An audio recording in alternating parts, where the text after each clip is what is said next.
Thank you, Madam, for giving the opportunity. Madam, I will be speaking on item 15, 16, 17, 18, 19 in today's list of business, Madam. Madam, a pattern of deception repeats every year with Ministry of Minority Affairs. In 23-24, the government allocated 3,097 crores in BE. Ministry of Minority Affairs surrendered 2,060 crores, barely utilizing the funds. The same rule is being followed, pattern is followed in 24-25, where the allocation of 3,083 crores has been slashed to 1,681 crores, with no effort to demand admitted funds through the supplementary demands, Madam. Madam, scholarship for minority students have been gutted. Pre-matric scholarship, only 90 crores of 326 crores have been utilized. Post-matric, 343 out of 1145 crores have been utilized, leaving thousands of students without promised support. Madam, government is not willing to make minority scholarship demand-driven. The unit cost of scholarship for 3 schemes have not been revised in 2007 and 8, and scholarships are not being sanctioned because of lack of approval by Cabinet Committee of Economic Affairs since 22-23. It is a known fact, empirical studies have proven literacy rate of Muslims for persons aged 7 years and above is lower than the All India literacy rate of same age. According to one study, Madam, the higher education Muslim enrollment is 8.91% compared to All India communities 26.7. Madam, PM Vikas, a scheme meant for skilled and entrepreneurship of minorities, has met the same fate. 540 crore allocation in 2024, only 240 crores have been utilized. This scheme was aimed to benefit 9 lakh candidates by 25-26. The budget has been slashed from 500 crores B to just 20 crore in RE 24-25, Madam. Madam, in supplementary grants, Ministry of Agriculture, there is a scheduled caste sub-plan.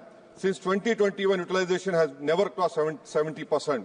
I demand from the government to ensure that the scheduled caste sub-plan, their scheduled caste farmers must benefit and not let them sit on paper year after year. Ministry of Fertilizer and Chemicals, Madam, in this supplement demand, 14,000 crores is being asked. Madam, this is not budgeting, this is firefighting. This talk of Atmanirbhar Bharat is only empty talk. How did the government allow such a critical sector to be held hostage by China? 30% of India urea imports in 23-24 come from China. Key raw materials like phosphoric acid, ammonia come from China, which makes Indian prices vulnerable to China trade policies. Madam, I am thankful that Minister Piyush Goyal is here.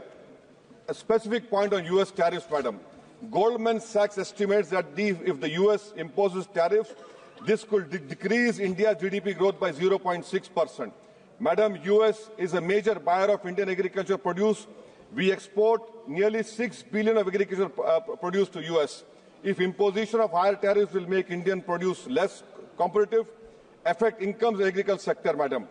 We export generic pharmaceuticals to the worth of 18.5 billion to US, just to US, Madam. If US tariffs could significantly impact these exports, Madam. Jewelry and precious metals are at risk because of US tariffs. This industry faces 13.32 tariff differential affecting SMEs engaged in jewelry manufacturing. Madam, we export to US diamond and gold products worth 12 billion. This tariff hike could reduce demand, impact jobs in Surat and Mumbai, Madam. I want a categorical assurance from the Minister and the government that the US tariffs will not be imposed on India from April 2. Bilateral trade agreement is going on, but the phase 1 is due by September, Madam. Can the government tell us that the EU market also has become restrictive? Will this government give a categorical assurance that neither CBM, EUDR will not be imposed on India by you, which will affect 3 billion of Indian exports, Madam, particularly iron and steel, according to Economic Survey. EUDR, 9.5 billion Indian exports will be affected. Madam, in this supplement demand, MEA is asking 300 crores. Will India get a sanction waiver for Chabar port as we got in 2018? Madam, on Manipur budget, 14,763 school-going children are displaced due to violence. 96 schools have been used for relief measures. Internet shut for 54 days. And this government increased only 2% for education for Manipur. Madam, 258 killed, 60,000 displaced, which includes 20,000 children, 1,000 injured. And in displaced camps, Madam, on Manipur, Madam, concluding, 65.8 are suffering of PTSD, 24.8% increase moderate anxiety. What do? You don't increase help by 4 crores. Water supply sanitation, Madam, 19% reduction. Significant cut in capital outlay in Manipur budget from 1612 crore to 1307 crore, Madam. Central assistance for providing temporary shelter to displaced families has seen a reduction of 75% from 60 to 15 crores. Rural Manipur, madam, had inflation in July that is 10%. Madam, 5,000 hectares of agricultural land, 15,437 metric tons of paddy crops worth 38.6 crores has been lost due to ethnic violence.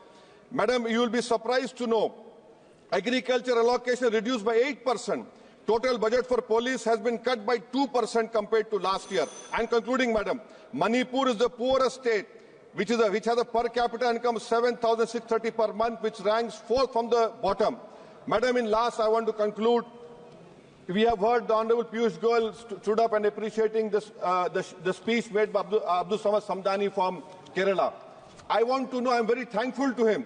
मैं शुक्रगुजार हूं उनका madam कि उन्होंने उर्दू के अशार पढ़ने पर इसको कटमुल्ला की जबान नहीं कहा, जो उनके एक वजीर आला ने कहा। ये भारत की खूबसूरती को आप नहीं समझ रहे हैं।